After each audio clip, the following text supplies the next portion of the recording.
Hi, friends, and welcome to Season 3 of the School Librarian Learning Network podcast. I'm Steve Tatro, often known as Dr. T Loves Books, and I love talking about all things related to school libraries. I'm an old dog who's always trying to learn new tricks. That's why in each episode of the SLLN podcast, I'll chat with a school librarian about a lesson, program, or activity they love. Hopefully, this can be a place for school librarians to get ideas and find new ways to engage with their students and staff. Speaking of which, I'd love to hear about what you and your friends are doing in your school library. Email me at drtlovesbooks@gmail.com. That's drtlovesbooks@gmail.com to tell me about what you're doing, offer feedback about the SLLN podcast, or to request a podcast sticker.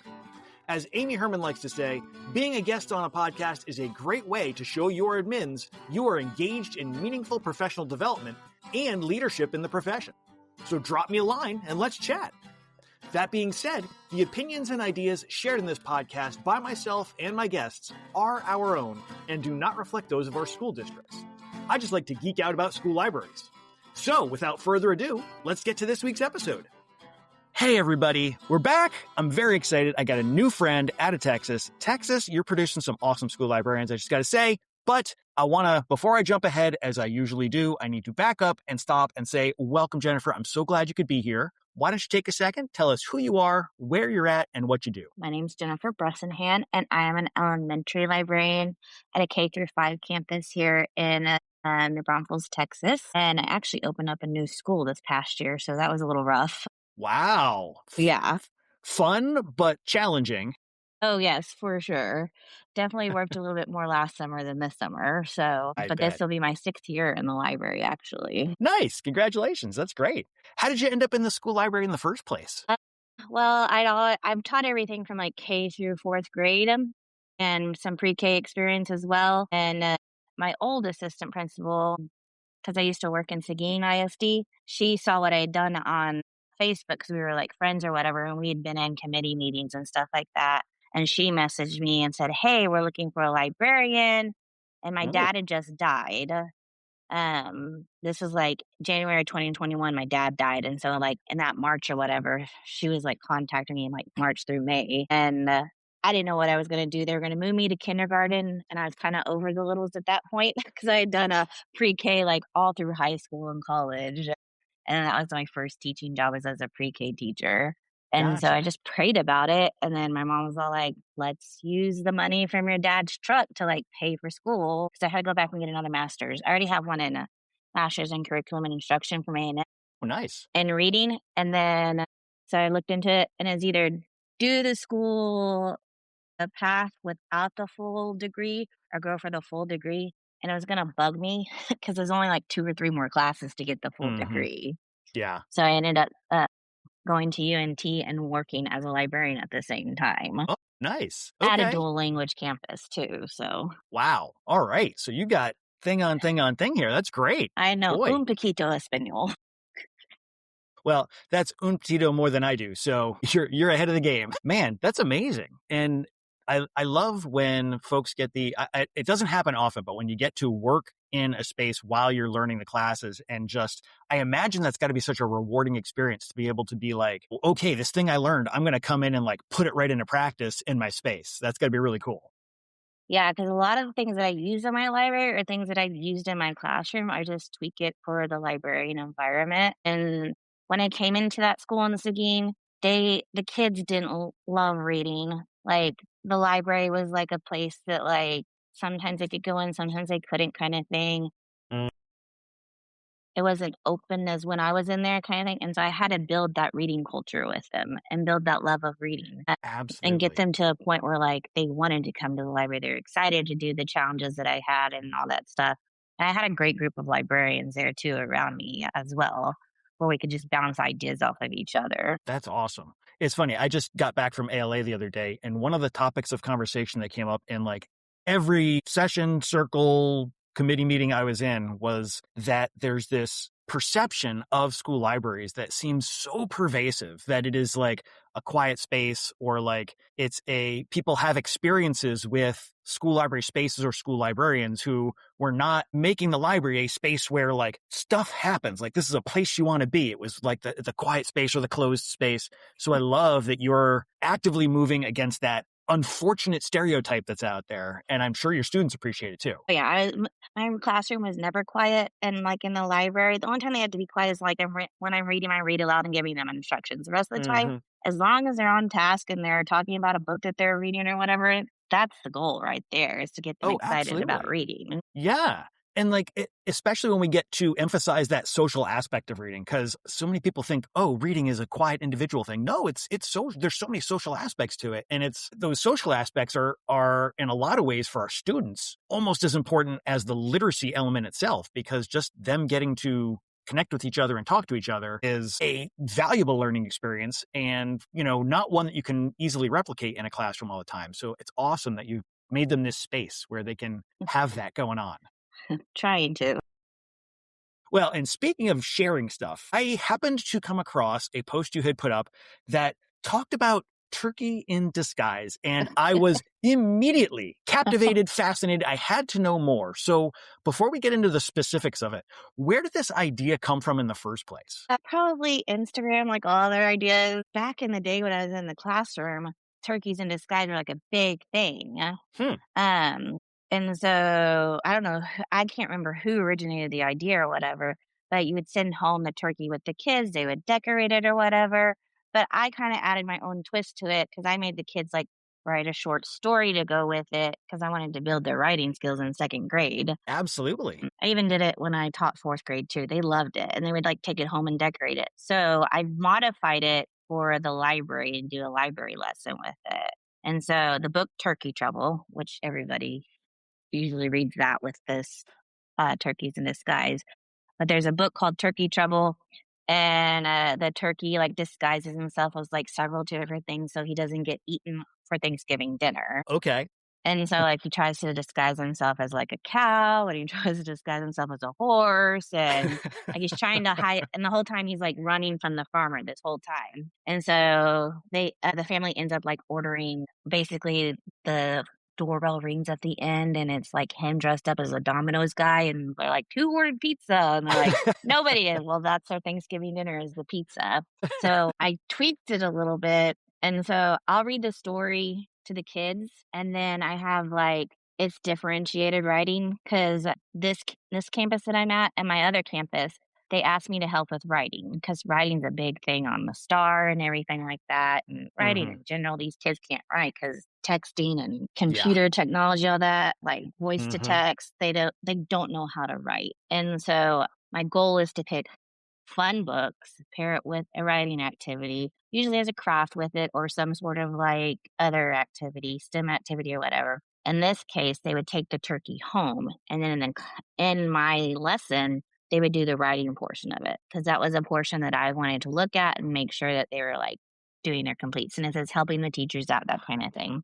So Sure. like Plus, it's a kinder, good chance for them to practice where you can see their writing as it's going on. Because right? sometimes, as a former English teacher, like I know I could learn a lot by just watching how the kids wrote, like what their thought process was as it was coming out on the page. So I can see that being a benefit too of having them in class right. Yeah, and I always get with the teachers too, because I'm all like, "Hey, like, can this kid is it capable of, like, doing this on their own, like, coming up with their own sentences? Or do they need a sentence Mm-hmm. starter?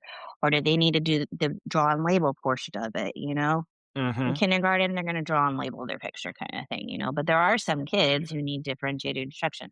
Some of them, 1st and 2nd grade, they get the half sheet with the picture on top and then the written portion on bottom, and then usually 3rd on up, they get, like, the full writing page that I've created, but then I send a note home with the parents and tell them, like, "Hey, we're gonna have a competition," and so this is where it's tweaked a little bit.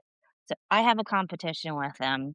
I say your turkey has to be disguised as a book character. It can't be anything. And so I kind of went semi-viral on TikTok with like, cause I'll do like big bulletin board displays or whatever. And it went semi-viral one year. And like, I had like a Selena turkey and a Santa Claus turkey and a Christmas tree that like lit up and everything. And they would have a book that went with it and everything. The Hmm. Grinch is always a big one every year too. But they'll disguise their turkey and they can use any materials that they want. Sometimes if kids don't have the materials, they know to come in and ask me, "Hey, Miss B, can I take some art materials home?" I'll get them a little Ziploc baggie, send it home with them. I have a ton of stuff that's been given to me or I just bought or like I've gotten on my wish list kind of thing. And Hmm. so I have extra craft all the time. I mean, people come into my library and be like, "Hey, Miss B, do you have this, this?" Like I'm known as the person with everything. I'm like, Uh-huh. "Yes, As hold on." librarians often are. Yes. I'm like, "Yeah, just a second. Let me go get the glue gun for you," you know? I love that this is sort of combining so many great elements. Like it's got a literacy component because we're having the kids pick a book character that they're going to make their turkey look like. You've got the maker element of it. And I imagine too, like whether or not it's verbalized or written, there's probably a story element to it because they're probably in their heads sort of thinking about how that story that they're choosing fits or doesn't fit or how they're going to make their turkey sort of fit with a particular part of the story. So there's all these different little elements. Plus the fact that you show them off in the library is awesome. Like if you Yeah. folks, there's a link to the TikTok videos. You got to see some of these turkeys are amazing. They're so great. They're pretty fun, like, it's one of my favorite activities besides our pumpkin activity that we do or whatever, but the kids get so excited to, like, bring it in and do all sorts of things with it. Some of them don't listen, and they'll do, like, a ramen noodle cup or whatever, or popcorn, and they don't exactly do, like, the book character, but and I tell them, I said, "If you wanna be in the competition, it has to be a book character." It's like, Hmm. "Otherwise, you're just putting it up there for everybody to see, and I've got their writing already." Hmm. And then we vote on our favorite. So I use a Google Doc and I like narrow it down to like the top 5 in each grade level. And Okay. I'll send out you can do one of 2 ways. I've done it 2 different ways. I've done it to where I've sent out a Google Doc with choices on there and you can send it out to the campus and they can vote. Or you can do like the QR code where they come into the library, they scan the QR code and they vote that way too. Okay. And you just number the turkeys, just like you would like your pumpkin book characters if you've ever done that before. Gotcha. So this is open to all grade levels, it sounds like. Yeah, K through 5th. And Okay. then, so what I do is I do top 3 overall, Mm. and they get like a big prize, Okay. like a gift card to like Sonic or whatever, or it could be like a cookie decorating kit or something like that you get at Walmart for like $10 or whatnot. And then I'll do the top 3 in each grade, and they get like their little certificate, and they can come get a free book in the library because I have a stack of like books that I give away for like competitions and stuff like that. Hmm. Oh, So, I love that. I mean, I love that everybody's got the opportunity to take part if they want to. And because I know sometimes, especially in the lower grades, it can be like, well, we're going to do this thing for fourth grade. And then the third graders feel left out. And then when they get to fifth grade, they still want to keep doing it. So, like, I love that anybody who's here can take part in this. And right. I know that you tend to do this with lower grades, but the more you talk about it, the more I'm like, this would absolutely work with upper grades too. Like, I can see some of the kids really just going for it with some of their character designs. So, Oh, yeah. The older kids are like, "Hey, can we do it in a group?" And I'm like, "Sure." And they've come in and like given me the whole SpongeBob crew, you know? And I'm like, and they're like, "This is the book." And they'll bring the SpongeBob book, you know? So like they like it. And I was like, "Yeah, you can be a group." And they're like, "Can our group win?" And I said, "Yeah, if your group wins, like all y'all would win, you know?" that's awesome. Yeah. Man, So another social element. I love it. yes. And And you said sometimes that you send home instructions. You were sending home instructions when they were doing writing. Are you still sending home instructions when they're well, the doing this? writing is done in library Gotcha. now, and then I send home the turkey on cardstock. So there's like a girl turkey and a boy turkey if they want to pick one or whatever. And then Okay. there's a note on there that says like, "Dear parents, like disguise your turkey so he doesn't get eaten for Thanksgiving dinner. You know, it's due on such and such date or whatever." If you didn't have time to do the writing, and you can also put on there like, "Hey, the story is also due when you turn in your turkey," kind of thing. Gotcha. Well, and I love too that when you're sending it home, now you're also building that opportunity for the students to talk about it with their parents, which a lot of times that student to parent information pipeline is not doesn't Oh, yeah. flow as much as we'd hope. So, Yes, I also message the parents on Parent Square and be like, "Hey, like, I attached the Canva link or whatever, and, like, here's the flyer in case it didn't get home to you," and then we try to post it, like, on our Facebook page that we have for our school and everything. That's great. So any form of like communication that they get, I send it to the teachers and I say, hey, send this out with your monthly newsletter or whatever. So I try to give them like a month ahead of time, like this is what we're doing. So they get like a newsletter from me. That way they can inform the parents of, hey, this is coming up in library kind of stuff. Mm-hmm. Yeah.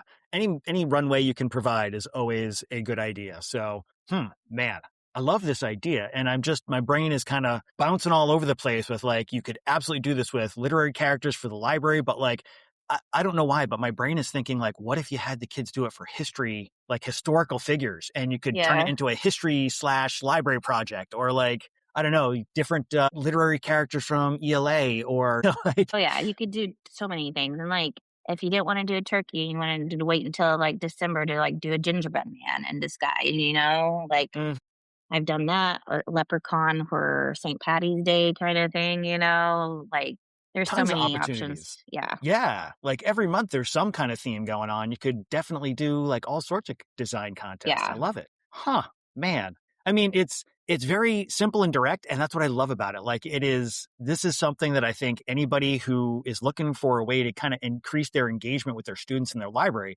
what a great opportunity, because it's pretty like it's a pretty low lift, it sounds like, with you make up the turkey handout to give them. And then you said some of them ask for maker materials, but some of them probably do their own maker materials. Yeah. And then I also told them, like, if you just want to draw on it, that's completely fine. Like, I had a kid, like, draw a marker and it made it look like Dog Man. Hmm, Totally fine. Can I still see the turkey behind it? Yes. But, like, did he disguise it? Yes. He totally did what he was supposed to do.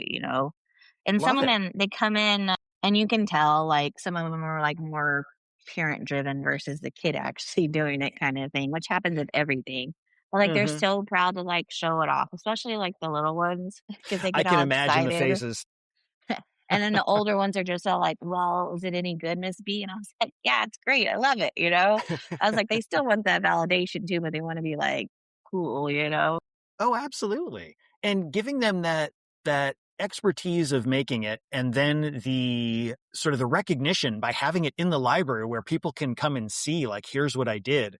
I mean, what a great opportunity. And I'm thinking, like, if these were happening around a time when you might be seeing parents through the library, or if you were even doing, I mean, I'm sure you do videos. I'm sure you probably do videos, photos as part of your end of year, like, report that you share with others, or even just in a newsletter. Like, what a great opportunity to just take pictures of the stuff that the students have made and say, like, look at how the students are engaging with the library space. And that's because we have a library space and they feel like they can come here and do these kinds of things. So, like, it's almost a stealth advocacy opportunity just waiting to Yeah. be tapped? Oh yeah. I usually do like some sort of like TikTok video, put it together. And like my principal saw when I did our pumpkins in disguise for our characters, pumpkin book characters, I did a TikTok video and she said, oh, send it to me so I can like put it on our 9 weeks award ceremony or whatever so parents can see. And like Nice.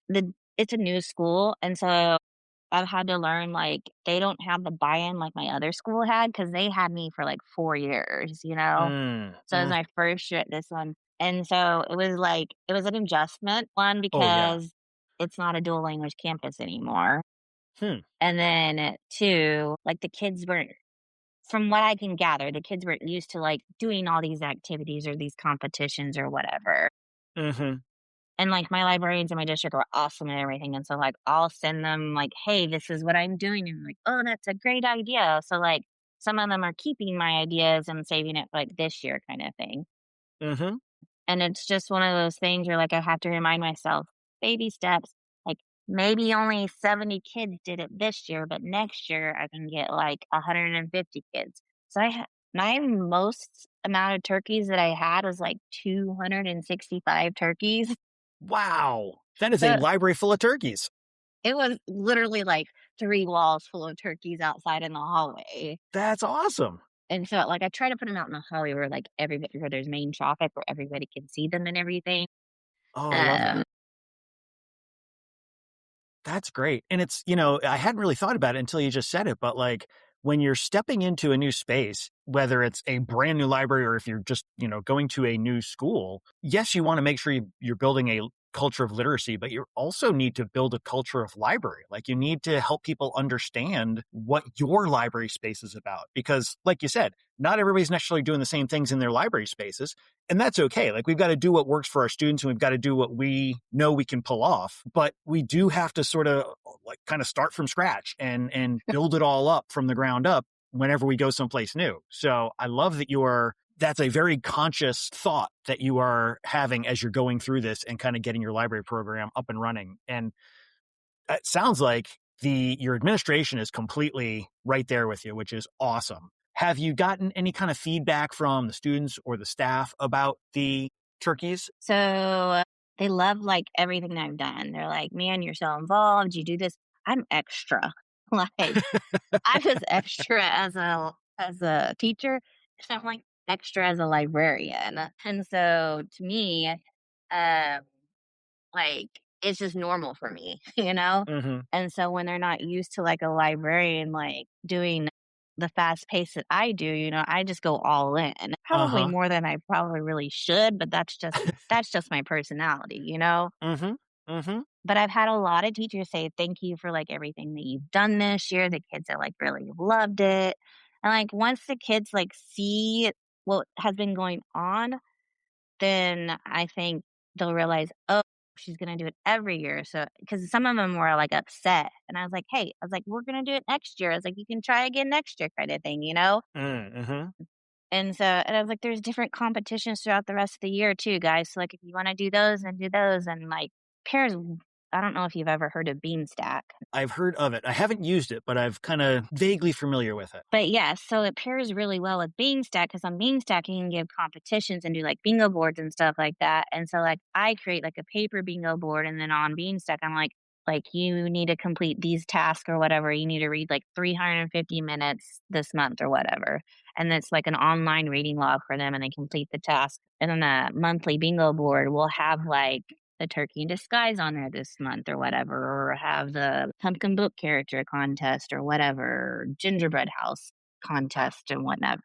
So there's something like every month that's like big that they can look forward to. And I think once you like, I got frustrated a little bit because I was like, nobody's buying into it. But I had to think backtrack and think, well, this is your first year here. You don't know anybody on this Mm-hmm. campus, Jennifer. Like you're trying to build relationships with the kids and with the coworkers.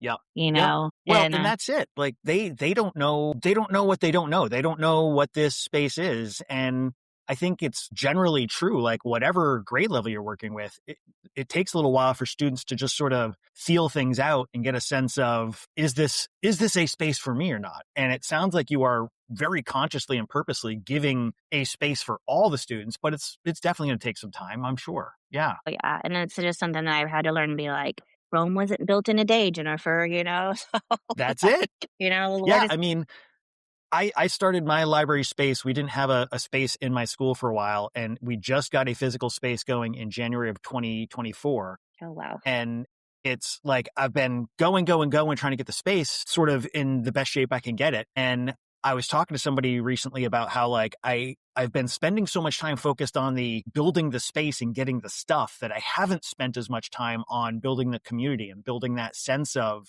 this library is for everybody. And so that's my project going into next year is, okay, the space is where it's going to be. Now you got to like really build that community element of it, which you are so ahead of the game on, which I love. Like it sounds like that was your game plan going in was let's build a community and everything else is going to follow, which totally makes sense. Yeah, I mean, I'm big on relationships in general, and like I knew the Lord had provided the opportunity for this job. It was closer to home, not that Seguin is like far away from New Braunfels, but like it is when you're hitting that traffic and everything. Yeah.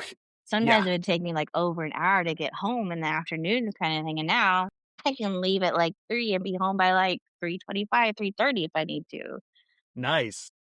So it's just one of those things where like I have to like give thanks to the Lord because He's provided this opportunity for me to be where I'm at. And just have to remember like the kids come first in Mm-hmm. anything that we do and Well, to build that's it. those relationships. And once you do that, then like they'll want to come to the library, you know? That's it. If you build it, they will come. Yep. Man, I love that. Wow. Well, this is such a great activity for folks to be able to kind of find the way it's going to work for them. But it just sounds so, it fills me with joy to just think about the existence of it, and seeing the turkeys that the kids have already created just put a huge smile on my face. And so I am excited. Last year I did a draw turkey competition around that time of year, but I think I might change it up this year and try this out, because I love this, just the way your students are getting so creative with figuring out how they're going to tie things in. So this might be my new, gotta work a couple of little details, but I mean, it's really, like you said, it's there. Give them the turkey, give them the opportunity, and they're going to do what they're going to do. Yeah, and I always show them, like, videos of, like, my past turkeys in disguise, because some of them are like, "I don't know what to do," so I'll pull it up on my phone, and AirPlay it, and you're like, "Look," and they're like, and they'll start naming out all the book characters that they see, and they get excited about it, and then they'll go home and figure out what they wanna do. Love it. And even the ones that you were saying, sometimes it's clear the parents have had some involvement in the creation. But even that is such a great opportunity for the students to talk to their parents about Oh, what they're yeah. reading and like what they're doing in school. So, obviously we want students to be doing student work, but I feel like this is one of those opportunities for whatever comes your way is a great opportunity for the students. It's a Oh, great yeah. learning experience and enjoyment experience for the students. So, boy, this is fun. Thank you so much for coming to share this. I love it. You're Boy, welcome. all right. Well, I think we are at the point we're going to take a 90-degree turn and go into our book break. Book break. Squiddy. So, any kind of book you want to bring, personal, professional, something for the beach. We're on summer break. Why not? Something for home, whatever works. What do you think? What do you think people should have on their reading radar? I'm a huge historical fiction person. Okay. I love it. And so just a couple months ago, I finished The Nightingale by Kristin, and I've been hearing a lot about that. it was phenomenal. I'm a sucker for like a World War II, like Holocaust era. I know it's really weird to be like interested in that, but there's so much history that I'm just fascinated by it. When I was younger, I read The Hiding Place by Corrie ten Boom, and she's a Christian, her and her father and her sister, and they were part of the resistance in Holland, and she's the first woman Dutch watchmaker too. And so they ended up like hiding some Jews in their house, and somebody ratted them out. I don't know who. And when they had like some Jews in their house, they got raided. But the Jews, there's like a secret like compartment in her room. It's really behind her little closet. She had like a little hole in the bottom. She would climb behind, and only like maybe like 3 or 4 people could fit in there. And there was like a radio, and then there was like a little pot that you could, if you need to go to the restaurant, kind of thing. Well, and it's like super tight squeeze. Like you can do a virtual tour of it online.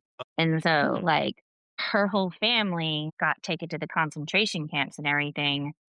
And the Jews were saved though, that were hidden. Wow. So people who had worked with her like went and like rescued those Jews like later on after the Gestapo had gone and torn up. And so ever since then, and reading Diary of Anne Frank, I've been obsessed with like the Holocaust and the Jewish story and World War II kind of thing. And so when everybody's like, "Oh, you need to read The Nightingale." Love Kristin Hannah anyway. And so when I read it, it's kind of slow at first, but then it picks up and like you just can't put it down. And then it leaves you numb at the end. Like I threw the book across the room. I was so mad. And you just sit there and you just cry and you cry because I'm an empath. And so I'm going to cry if like you're crying kind of thing. And it was just, Boy. it's one of those that sticks with you. And it's based on a true story. And so like at the end, she tells you all about, it's these 2 sisters who are in the French resistance and everything like that. One of them's married, one of them's not. And so they both help out in different ways. And it's their story. And so it just sticks with you. And they're making it into a movie now with Dakota Fanning and her sister Elle Fanning. So it's supposed to come out in February. So I'm really excited for that. Interesting. I did not realize. Yeah. Okay. We do our staff puts together every year a books we want to read over the summer list that we share with the students so they can kind of see like we read too. And The Nightingale has been on it consistently the past 2 years. I keep seeing it pop up, and I'm kind of myself, I'm a little lukewarm on historical fiction. It kind of depends on what it is, but this one clearly is something I'm going to have to get on my TBR because it sounds like it is just fascinating. Yeah, because it starts with like one of the sisters is older, and then she does like a flashback to like the wartime kind of thing. And at the end, there's like a twist, and you're like, what? Love a good twist. Yes. Man. Well, thank you. This is a great title. We've got a great idea. We've got a great title. This is awesome. And I know folks are going to want to find you online so they can see all the awesomeness, not just the turkeys, but also the turkeys. Where might they want to go looking for you online if they want to see what you're up to? I'm on Instagram and TikTok as Texas Aggie Librarian. Spell out all of Texas. And then AGGIE Librarian, because I'm an A&M fan. Nice. All right. Yeah. Those are the two main places that I'm usually at. Perfect. All right. Well, thank you so much. I really appreciate you taking some time out of your summer to come and share this idea. And I know I'm going to be digging into it, and I'm sure other folks are going to be getting it too. So thank you so much. I truly appreciate it. Yeah, no problem. Thanks for having me. Thanks for joining us for this episode of the SLLN podcast. Be sure to check out the show notes for the episode. They feature links to resources shared by our guest, as well as ways to keep in touch with them, and links to the book break titles. I'd love to hear from you. If you have feedback, a comment, an idea, a question, or something you want to share, you can email drtlovesbooks@gmail.com. That's drtlovesbooks@gmail.com. Know a librarian with something we could learn from? Let us know. Until next time, be good, be safe, and be well.